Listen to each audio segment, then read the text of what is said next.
So I was watching this video about how comedians flew out to Saudi Arabia for this big event called the Riyadh Comedy Festival. Now, a lot of people hate Saudi Arabia, and don't get me wrong, can't really blame them. Slavery, human rights issues, and yeah, some even tie them to 9/11 conspiracy theories. Well, personally, I believe.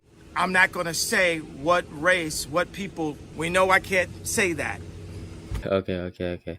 Thanks, Kanye, but that's a little off topic. But you know what? It's got me thinking. Whenever a celebrity, a comedian, or an athlete takes money from someone controversial, or even a company that's controversial, the internet always loses its mind. But here's the real question. If you're in that position, wouldn't you take that deal too? Picture this, alright? Imagine being offered $1 million to perform for a sketchy prince. Most people would be like, oh, I'll never do that. Me, I can never. But let's be real. If that money hit your account tomorrow, you'll be booking your flight before finishing your moral argument. You know who actually said something about this? Bill Burr. Back in 2011, he criticized Beyonce, Usher, and Mariah Carey for performing private shows for Gaddafi's family. $1 million gigs. Usher, Beyonce, and Mariah Carey actually did private New Year's gigs for $1 million.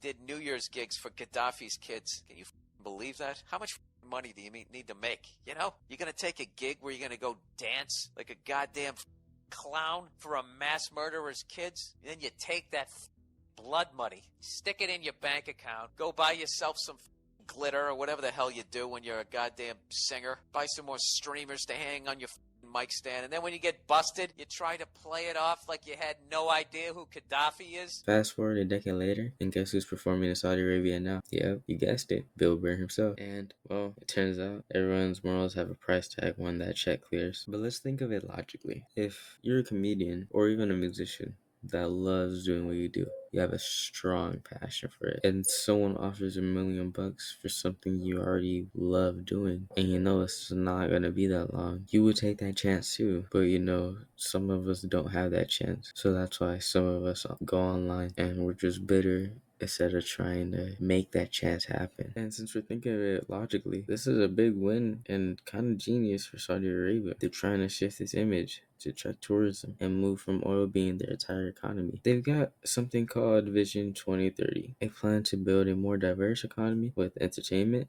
sports, and tech. According to their official website, the plans to build these three themes: a vibrant society, a thriving economy, and an ambitious nation. And that's why they're paying big names. I mean, not to get sidetracked, but look at Cristiano Ronaldo. He signed with Al Nassr for up to $200 million per year. $200 million per year.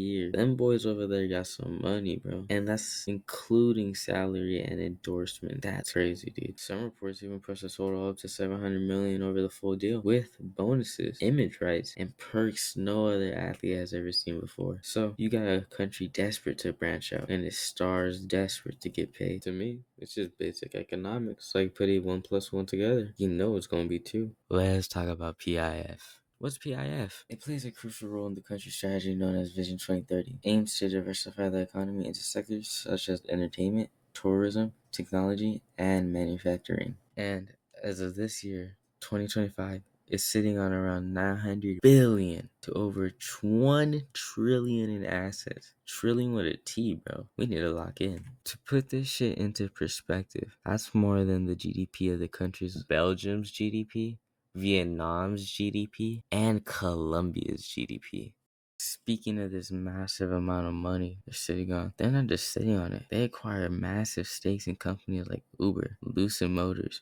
Stock is so down. They even attacked the gaming industry by going after Activision Blizzard before it merged. Basically, their end game by 2030, they want to grow that fund to around $2 trillion. Maybe even 2.6 trillion according to some reports. So when you see them throwing hundreds of millions of athletes, comedians, or even building cities in the desert like Neon. Alright, in the middle of editing, I just pulled up a random picture of Neon. I don't know if this shit AI, but if this is like the concept of shit, what the fuck is this? 2 mirrors? Y'all gonna be baking, son. Y'all better have some air conditioning, AC up there. But hey, I ain't a part of that 1%, so I don't know if I could experience that. You can't tell me this shit does not look like no cyberpunk shit, bro. Look at this. 1-to-1 replica. I don't know, man. These video games be dropping hints. I ain't gonna lie.